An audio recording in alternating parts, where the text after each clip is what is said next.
ಶಿಕ್ಷಣ ಸಮೂಹ ಸಂಸ್ಥೆ ಕಾರ್ಕಳದ ಕ್ರಿಯೇಟಿವ್ ಹೇಳ್ತಕ್ಕಂತಹ ಈ ಸ್ಥಳದಲ್ಲಿ ಪ್ರಾತಃ ಕಾಲದಿಂದ ಆರಂಭಿಸಿ ಈ ಹೊತ್ತಿನ ತನಕ ಈಗ ದೇವತಾ ಆರಾಧನೆಗಳನ್ನು ನೆರವೇರಿಸಿ ಅತ್ಯಂತ ಶ್ರದ್ಧೆಯಿಂದ ಭಕ್ತಿಯಿಂದ ಜ್ಯೋತಿಷ ಶಾಸ್ತ್ರದಲ್ಲಿ ಹೇಳಲ್ಪಟ್ಟಂತಹ ಅನೇಕ ಧಾರ್ಮಿಕ ವಿಧಿವಿಧಾನಗಳನ್ನು ನೆರವೇರಿಸಿದ್ದಾಗಿದೆ.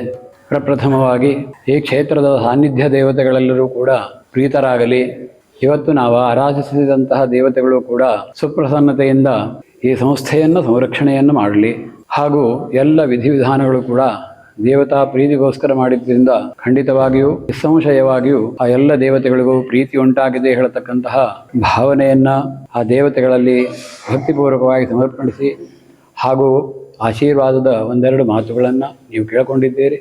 ಅದೇ ರೀತಿಯಲ್ಲಿ ವೇದವಿಹಿತವಾದ ಒಂದೆರಡು ಮಾತುಗಳ ಆಶೀರ್ವಾದದ ಮಾತು. ಸಹಜವಾಗಿಯೇ ಈ ಲೋಕದಲ್ಲಿ ಪ್ರತಿಯೊಬ್ಬರೂ ಕೂಡ ಸುಖವನ್ನು ಅಪೇಕ್ಷಿಸಿ ಜೀವನವನ್ನು ನಡೆಸುವಂತಹದ್ದು ಸಹಜವಾದಂತಹ ಧರ್ಮ. ಸರ್ವೇ ಪ್ರಾಣಿನಃ ಸುಖಮಿಚ್ಛಂತಿ ಎಂಬುದಾಗಿ ಹೇಳ್ತದೆ ಶಾಸ್ತ್ರ. ಸುಖಕ್ಕೆ ಸಾಧನೀಭೂತವಾದ ವಿಧಿವಿಧಾನಗಳನ್ನು ಆರ್ಷಯ ಪರಂಪರೆ ಯಾವ ರೀತಿಯಲ್ಲಿ ತೋರಿಸ್ತದೆಯೋ ಆ ಎಲ್ಲ ರೀತಿಯಾದಂತಹ ವಿಧಾನವನ್ನೇ ನಾವು ಅನುಸರಿಸಿದರೆ ನಮಗೂ ಕ್ಷೇಮ, ಲೋಕಕ್ಕೂ ಕೂಡ ಕ್ಷೇಮ. ಹಾಗಾಗಿ ಯಾವದ್ ವಿಧಿರನುಷ್ಠಿತ ಅಂತ ಹೇಳ್ತದೆ. ವಿಧಿಯನ್ನು ಅನುಸರಿಸಿ ಕಾರ್ಯವನ್ನು ಮಾಡಿದಾಗ ವಿಧಿವತ್ತಾದಂತಹ ಕಾರ್ಯಕ್ರಮ ಆಗ್ತದೆ, ಶಾಸ್ತ್ರೋಕ್ತವಾದ ಕಾರ್ಯಕ್ರಮ ಆಗ್ತದೆ. ತನ್ಮೂಲಕವಾಗಿ ನಮ್ಮ ಎಲ್ಲ ಇಷ್ಟಾರ್ಥಗಳು ನೆರವೇರ್ತದೆ ಹೇಳತಕ್ಕಂತಹದ್ದು ಶಾಸ್ತ್ರದ ಆಶಯ. ಆ ಕಾರಣ ಮಾತ್ರದಿಂದ ಅನೇಕ ವಿಧಿವಿಧಾನಗಳನ್ನು ನೆರವೇರಿಸಿದೆ. ಬೆಳಗ್ಗೆ ಪ್ರಾತಃ ಕಾಲದಲ್ಲಿ ವೇದಘೋಷವನ್ನು ಮಾಡಿಸಿ ಆನಂತರದಲ್ಲಿ ಮುಂದೆ ಗಣಪತಿ ಪೂಜೆ, ಪುಣ್ಯಾಹವೇ ಮೊದಲುಗೊಂಡು ಅನೇಕ ಪ್ರಾಯಶ್ಚಿತ್ತ ಪ್ರಕರಣಗಳನ್ನು ಕೂಡ ನೆರವೇರಿಸಿ ಇಲ್ಲಿ ಈ ಸಂಸ್ಥೆಯಲ್ಲಿ ಮೊದಲನೆಯದಾಗಿ ಶಿಕ್ಷಣ ಸಂಸ್ಥೆ. ಇಲ್ಲಿ ಓದತಕ್ಕಂತಹ ಎಲ್ಲ ವಿದ್ಯಾರ್ಥಿಗಳು ಕೂಡ ಒಳ್ಳೆಯ ವಿಚಾರವಂತರಾಗಲಿ, ಸಮಾಜಕ್ಕೆ ಸತ್ಪ್ರಜೆಯಾಗಿ ರೂಪುಗೊಳ್ಳಲಿ ಹೇಳತಕ್ಕಂತಹದ್ದು ಮೊದಲನೇ ಆಶಯ.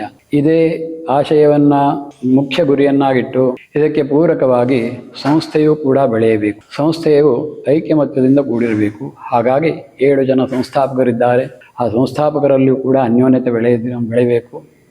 ಹಾಗೂ ಇಲ್ಲಿ ಸಂಸ್ಥೆಯಲ್ಲಿ ಕೆಲಸ ಮಾಡತಕ್ಕಂತಹ ಪ್ರತಿಯೊಂದು ಆಡಳಿತ ವರ್ಗವಿರಬಹುದು, ಕಾರ್ಮಿಕ ವರ್ಗವಿರಬಹುದು, ಒಟ್ಟರ್ಥದಲ್ಲಿ ಶಾಲೆಯ ವಿಭಾಗವಿರಬಹುದು, ಹಾಗೆ ಆಸರೆ ಮೊದಲುಗೊಂಡು ಅನೇಕ ಛಾತ್ರಾವಾಸದ ವ್ಯವಸ್ಥೆಯಲ್ಲಿರಬಹುದು.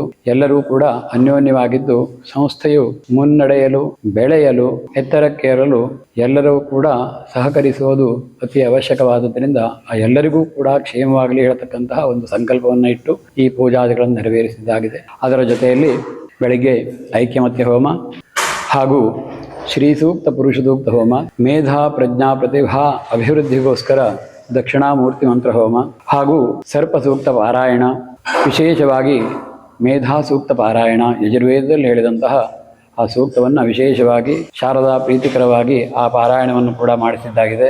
ಹಾಗೂ ಎಲ್ಲ ಕಾರ್ಯಗಳಲ್ಲಿ ನಿರ್ವಿಘ್ನತಾ ಸಿದ್ಧಿಗೋಸ್ಕರ ದಶಖಂಡಾತ್ಮಕವಾದಂತಹ ಗಣಪತಿ ಅಥರ್ವ ಶೀರ್ಷ ಹೋಮವನ್ನು ಕೂಡ ಬೆಳಗ್ಗೆ ದಿವಸ ನಡೆಸಿದ್ದಾಗಿದೆ ಪ್ರಾತಃ ಕಾಲದಲ್ಲಿ. ಸಾಯಂಕಾಲದಲ್ಲಿ ಭೂವರಾಹ ಸಹಿತನಾದಂತಹ ಶ್ರೀಮನ್ನಾರಾಯಣನ ಅನುಗ್ರಹಕ್ಕೋಸ್ಕರ ಈ ಸಂಸ್ಥೆಯು ಎಲ್ಲರಿಗೂ ಸಮಾಜಕ್ಕೂ ಕೂಡ ಒಂದು ಮಾದರಿ ಸಂಸ್ಥೆಯಾಗಲಿ ಹೇಳತಕ್ಕಂತಹ ಒಂದು ಸಂಕಲ್ಪವನ್ನು ಇಟ್ಟು ಸಂಸ್ಥೆಗೆ ಈ ರೀತಿಯಲ್ಲಿ ಉನ್ನತ ಶಿಖರಕ್ಕೆ ಏರುವಾಗ ಉಂಟಾದ ಯಾವುದಾದ್ರೂ ತಜ್ಜನ್ಯವಾದ ದೋಷಗಳಿದ್ರೆ, ಆ ತಾಪತ್ರಯಗಳಿದ್ರೆ ಅದು ನಿವೃತ್ತಿ ಆಗಬೇಕು, ಉಪದ್ರವ ನಿಗ್ರಹಿಸಲ್ಪಡಬೇಕು ಹೇಳುವ ಕಾರಣ ಮಾತ್ರದಿಂದ ಮತ್ತು ಅಭ್ಯುದಯ ಫಲಕ್ಕೋಸ್ಕರ ವಿಶೇಷವಾಗಿ ಭೂವರಾಹ ಮಂತ್ರದಿಂದ ಚಕ್ರಾಬ್ಜ ಪೂಜೆಯನ್ನು ಮಾಡಿ ಮಂಡಲದಲ್ಲಿ ದೇವತಾ ಸಾನ್ನಿಧ್ಯವನ್ನು ಮಾಡಿ ಸಹಸ್ರ ಸಂಖ್ಯೆಯಲ್ಲಿ ಅರ್ಚನೆಯನ್ನು ಕೂಡ ನೆರವೇರಿಸಿ ಆ ಪೂಜೆಗಳನ್ನು ಸಮರ್ಪಣೆ ಮಾಡಿದ್ದಾಯಿತು.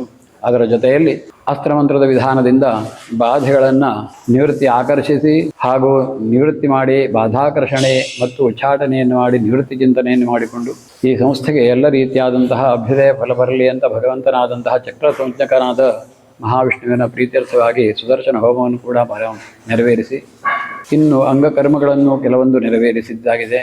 ಈ ಎಲ್ಲ ಧಾರ್ಮಿಕ ಕೈಂಕರ್ಯಗಳು ಕೂಡ ಈ ಸಂಸ್ಥೆಯ ಒಳಿತಿಗೆ ಸಂಕಲ್ಪಿಸಲ್ಪಟ್ಟಿದೆ. ಆ ಕಾರಣ ಮಾತ್ರದಿಂದ ಈ ಎಲ್ಲ ದೇವತೆಗಳ ಒಂದು ಅನುಗ್ರಹ ಈ ಸಂಸ್ಥೆಗೆ ಸದಾ ಸರ್ವದಾ ಇರಲಿ. ಸಂಸ್ಥೆಯು ಒಳ್ಳೆಯ ರೀತಿಯಾದಂತಹ ಸಂಸ್ಥೆಯಾಗಿ ಮುನ್ನಡೆಯಲಿ. ಆರ್ಥಿಕವಾಗಿ, ಶೈಕ್ಷಣಿಕವಾಗಿ ಹಾಗೂ ಸಾಮಾಜಿಕವಾಗಿ ಈ ಸಂಸ್ಥೆಗೆ ಒಳ್ಳೆಯದಾಗಲಿ ಹೇಳತಕ್ಕಂತಹ ಸನ್ಮಂಗಲವಾಗಲಿ ಹೇಳತಹ ಆಶೀರ್ವಾದದ ಮಾತುಗಳನ್ನು ಎಲ್ಲ ಬ್ರಾಹ್ಮಣರ ಪರಿಷತ್ತು ಕೂಡ ಸಂತುಷ್ಟ ಮನಸ್ಸಿನಿಂದ ಭಗವಂತನ ಚಿಂತನೆಯೊಂದಿಗೆ ಒಳ್ಳೆಯದಾಗಲಿ ಹೇಳತಕ್ಕಂತಹ ಆಶೀರ್ವಾದದ ಮಾತನ್ನು ಹೇಳ್ತಾ ಇದೆ.